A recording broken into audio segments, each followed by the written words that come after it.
An update on the Fulani gimmicks and tactics. See, their nyash don't open. Their nyash don't open. Fulani nyash don't open. Now, Fulani herdsmen will destroy farmland so that the public will be provoked into pushing government to establish ranches for them. Eventually, these ranches now will become settlements and later will turn to local governments. The ranches that government established for them, they will now turn into settlement. After that, they will now turn into local government. So generations down the line, Fulanis on this land, generations. I told you that the Fulani, they are playing the long game. Long game. I've sat down to understand the kind of human beings these people are. They are very, very consistent in playing the long game. After giving them the ranch, when they settle it, they will create a local government. They will start building houses and structures on it. Then in the long game, they will now start claiming indigenship. They will be claiming to be indigents of the land. Government will give them land for free. Like what Buhari wanted to do, the grazing. Give them land for free. They will settle on that land. They will be grazing on that land. They will not claim ownership of the land. They will turn that place to a local government. They will now start playing politics. They will not claim to be indigents of the land. That is how they were able. That's how they were able to take over Hausa. That's how they were able to deceive Hausa and take over most of their lands. Now, a classic example is in southern Kaduna. This picture you're watching, it was created by the old northern regional government and enacted as a temporary settlement for herdsmen. Look at it, temporary settlement for herdsmen. It was enacted by the 1945 Grazing Reserve Act of the old northern region. Now that place has since become a permanent settlement for nomadic herdsmen who have built permanent settlements in them. Now the indigenes of southern Kaduna cannot go close to those lands and territories. From a temporary settlement, the Fulanis over the years started building permanent structures, and they have played their politics with their organs in government, as head of state, or as chief of army staff, or as commissioner, as governor, Fulani governor, in the person of El Rufai. People like that, with the help of those people, they will now make those places permanent territories of the Fulani. And you, as an indigene that gave them that land free, cannot go there. They will now start claiming to be indigenes of those areas. These people will enter police, army, navy, and play the same games and tactics. They have been playing this game for a very long time, and they have been succeeding. It has been yielding results to them. This is how they come to a place. That's why I tell you, this Sharia in the Southwest, if you don't take time, it will give space, tolerance for their brothers. Everybody's my brother. They will now tolerate Fulani. Islam will now give chance for the Fulani to come, give them an abode in the Southwest. And this example of southern Kaduna will now repeat itself in the Southwest. They will not even try it in the Isha. They will not try it. Because of YouTube, I don't want to say anything. They will not try it. So we are going to be exposing. This is a live thing that happened in southern Kaduna. That's why you see the killings in southern Kaduna, because of the presence of the Fulani. So non-indigens cannot go to that place. That place is 33,000 hectares of land, which is even bigger than the capital, Abuja capital of Abuja. That place, 33 hectares of land, were given to these herdsmen as temporary settlement in 1945. You see, when these people have been consistently doing what they are doing, 1945. So Abuja is even 176,900 hectares of land, but this place in southern Kaduna they have claimed is 3,000 hectares. You know how big it is. They put a signboard, stay off, stay off. You give them, okay, you come to my place in Isukwato, we give you a land temporarily to harbor you. You now turn that place to permanent. God will help you. In Isukwato, no matter how you want come, no matter where you want come from, God will help you. God will help you. We'll make sure that. But you see, this is how they have been able to dominate the houses. And these guys can play civil service politics. They can play all this. When you talk about manipulation, number one manipulators and hypocrites in Nigeria, they are the Fulani. Number one, all those kind of side-by-side politics, the Fulani. I don't want to call the second people, the Fulani. Since its formation, more grazing reserves have begun popping up all over the place with the same intent. Southern Kaduna is a very big place. So Southern Kaduna can be bigger than the whole of Southeast. But since they gave them that 33 hectares of land, they have been expanding small. They go to a village, they kill in the name of jihad, using religion. They put fear in the minds of the people. Some people run away and leave their building, leave their farmlands. They go and encroach on the farmlands, and they take over the farmlands. They create a permanent structure there. Somehow, they just let the people come back. They live side by side with the people. Okay, let's settle now. Header farmer crisis, let's settle. Header, give us a space. We need to manage. So they will just settle, and they are the ones that came into your town to attack you. And you're the ones that is now trying to, they came to your place, they are not telling you to give them a space. You don't buy the land, you want to take over somebody's land. Because they have people in government and police which will in any which way back them up. And you are afraid, you just give them for peace. So they have encroached. So that's how they do. They are encroaching on more lands. By Lukarawa or by Boko Haram, by Iswapo, they are attacking. Moving left, right, and center. They are attacking up and down. Attacking. And this is the result. So don't listen to anybody saying that they should establish ranches for them. They want to replicate all these things that they did in 1945 in Southern Kaduna. They are trying to replicate that in other parts of the country. You see how Buhari pushed for ranches, grazing route, water resources. All of you, as a president, he pushed for it. These people went into farms, attacked, kidnapped, and they were killing people. The Fulani went on rampage under Buhari's era. But yet the people resisted it. We thank God the people resisted it. Even people feel a president is attacking his people because he wants to give space for some people who are terrorists to take over land. A president is attacking the people he's governing to give space for terrorists to take over lands. If not for history, like El-Rufai said, those that forget history is bound to repeat it. So we can never repeat the history of this Fulani tactic of coming into people's spaces and taking over their land with force and using politics and using religion. You don't cast for south and southeast. We know that these Fulanis are all over the forests in southern part of Nigeria. We in our place, Isukwato, we identify where they are. We look at their population. We control their migration in Isukwato. I don't know about any other place. Because we understand history, we know history. If you know about Isukwato, they call Isukwato the land of generals, the land of brave people. Go and Google the name, Isukwato, 3 big head. The land of generals. We don't tolerate insecurity. We don't tolerate rubbish. We understand the plans of this Fulani. You can come and do your normal.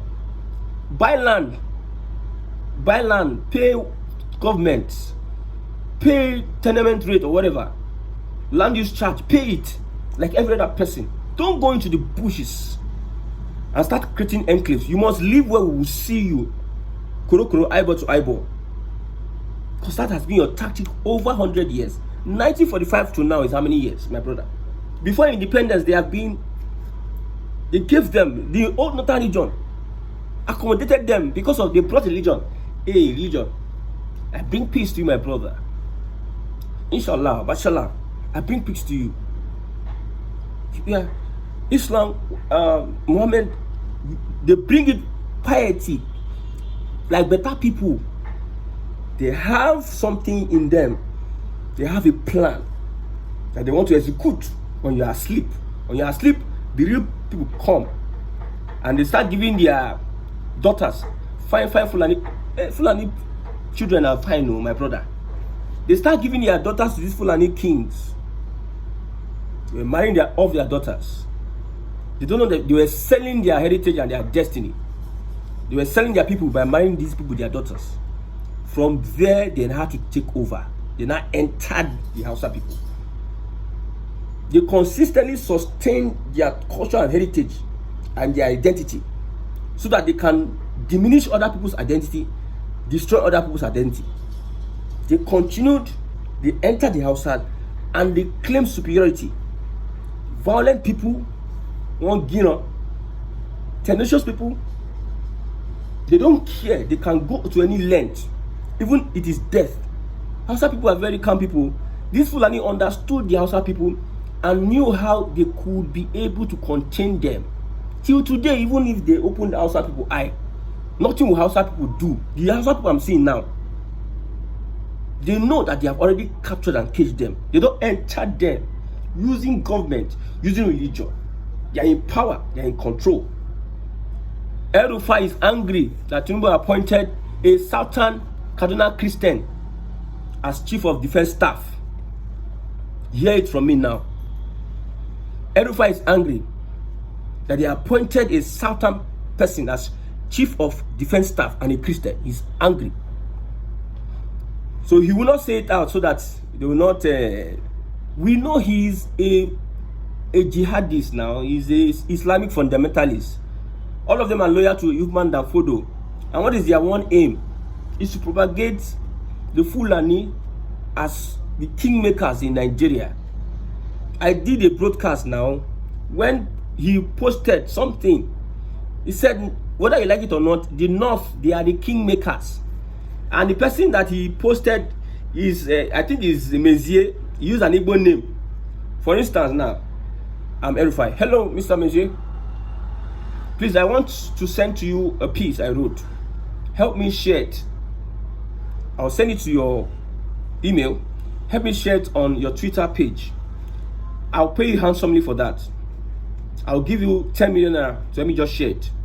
So the useless Mezier and whoever he is will now share it. Will now post it on his timeline, Twitter. Then El-Rufai, in quotes, allegedly, reportedly, maybe that drama, will now repost it. I saw this analogy and I say, wow, it's like people understand these politicians. These people, they are religious fanatics and they are fostering the agenda of Uthman Danfodio to Islamize Nigeria. And they are 1945 to now. They ask you a question now. How many years? 1945 to now. 78 years that this has been happening. So now they not born you where. If you get to head, you are an indigenous of Southern Kaduna, you trespass there. They don't born you where. And it is in that enclave that they plan all their terrorist activities. In that enclave, they accommodate all sorts of rubbish. In that enclave, you might see terrorists, you might see cells, bomber cells of Boko Haram and all sorts. That is their enclave. They use it to bring their Fulani brothers and swell their population. That is the tactic they use. They go to a place, they beg you, they be nice to you, they do as if blah blah blah. They are going their own. They go to a part of Fulani, they stay there, blah blah blah, and they appease you. You somehow pity for them. Just take this temporarily, blah. Before you know, they invite people. They start swelling up. Their numbers they start challenging you that give them that land temporarily. How many people were killed under El-Rufai in Southern Kaduna? This guy intentionally made sure that some development did not get to Southern Kaduna. That's the politics the Fulani have been playing in Nigeria against the Igbo people. They make sure they want to weaken the Igbo people by this whole southern region, they created states, they divided south and whatsoever to weaken the Igbo people, never to stand up against Nigeria as a country. They intentionally will not take some development to the southeast. The same way they have been doing the Hausa people. I've told you the reasons why Nnamdi Kanu is there. If you take Fulani people out of the equation, Nnamdi Kanu will be out. But since the Fulani are involved, they are the ones that made Tinubu to become president. In quote, as reported by some people. Tinubu will never release Nnamdi Kanu. The only thing will make Tinubu release Nnamdi Kanu, if they don't allow him run his government for 8 years, then he will use that Nnamdi Kanu against them. And I trust him, he doesn't care. You understand the agreement, he will reach the agreement, but he doesn't care if you go against the agreement, and because he's appointing Yoruba up and down and you're angry with him and you want to do anyhow, he will not, okay, he release. That's the only reason why Tinubu will release Nnamdi Kanu. And I pray God does that they fight them more. Also, we have the same grazing reserve in Gombe State. They call it Wawa Zange Grazing Reserve. The same, a pastor, a reverend was killed. A reverend was killed. Wherever you harbor these Fulani people, it's just a matter of time. If they swell in their numbers, we have experienced it. Nobody should come and gaslight me for a year. I don't care. Don't come and gaslight me. We have experienced it. We are saying what we have experienced. If you have not experienced it in your part, good for you. Those people that are saying what they are saying, they have experienced some of these things. And we are not blind. We can see what is happening. We also blame the traditional rulers, because they are also part of this evil that is happening. They collect gifts. They are the ones that even in the first place give the land to bring them into the society. In the southeast, in Imo State, traditional rulers are collecting cow gifts and other gifts from these Fulani people. These traditional rulers are supposed to be custodian of history. In my father's compound, my grandfather's compound is a very big compound. Our house is in almost one side to the middle. So the surrounding, like the fence, surrounding fence, they built houses. My father accommodated people that ran away from, that were victims of Fulani attacks those years. Victims of Fulani attacks that came and they settled around my grandfather. He gave them a space to stay. That is the reality we find ourselves in. In my own Abia state, Izukwato, people that were victims of all these ambushes and everything, it gave them a place to stay. So whenever you give them the opportunity, they carry a sort of agenda. You just think you are going on your own, no, doing your own thing. All of a sudden, somebody just rises up to start causing mayhem, because you are there with your pure mind. Why some people have agenda? So the traditional rulers are also responsible for all these things that are happening, because they are the ones that accommodated. They are supposed to be custodians of history. They need to know, they are supposed to be one that should know history of that community than every other person. They should understand who the Fulanis are. Because of money, greed, people sell their people. I don't blame them. Their forefathers also sold slaves because of money. They sold their people. And the Fulani are very wise. They understand this. So that's why they are equipping, they always equip themselves. They will take any risk to make sure that that agenda must be fostered. They know themselves. They know how to keep their heritage and their culture going, even with Islam or whatever. They know how command and control works. They have been doing this for a very long time, and they have been succeeding, and they have been won. They know that other tribes might be moved by, you don't move a Fulani by money. The only thing that can move a Fulani is death. You don't move a Fulani by money. I'm telling you. If he's going to collect money from you, is to push his agenda on you. If he's going to collect money from you, it's so that he can push his agenda. If he's going to collect money from you, so that he can hide his identity, cloak his identity. That's only when he might collect money. But they are not moved by money. The only thing they are moved by is death. A Fulani can die at any time, he doesn't care. But he's always focused on that thing that he has come to achieve. Can you say the same for my Igbo people? My Igbo brothers, can you say the same? Look at them. Enugu, almost all the Labour Party in Enugu State, whether senator or House of Rep, they don't join APC. Enugu State, a party that the people that voted them in power dreaded, a party that they rejected, a party that the people you voted into House of Rep and Senate in Enugu State, they have all joined the APC because of what? Money. What will kill an Igbo man is money. Because of money. Tinubu created Southeast Development Commission, and he appointed a Labour Party whoever. That one gladly collect appointment. So all these your Labour Party, whatever you are doing, is just to have. And when you see these people speaking, you see passion. Like APC is this, APC is that. We don't want. Let's push this movement. You don't know that underlying is greed. Greed is inside of them, looking for expression. Greed. What they are speaking is English and grammar. They are looking. When that you feed that greed, you now see the real people that they are. Almost all Labour Party in Enugu State have joined the APC. They were taking pictures with what is his name, Ganduje. No, they don't care about the people. They know that you can't do anything. What will you do? What will you can't do nothing. So the Fulani understand this. That's why it is easy for them to penetrate your traditional rulers and your leaders and enter your society.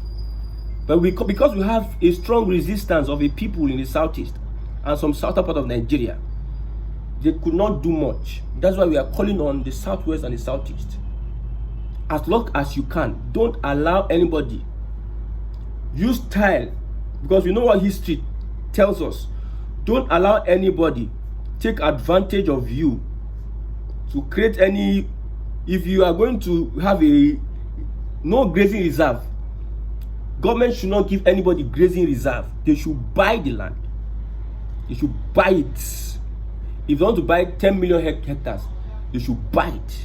Government should regulate their movement. Government should regulate their population. They should buy it. They should not even buy it in a way that they are the only ones that will stay there. Some other people can mix up with them so that their activities can be monitored. Not all these ones we are doing.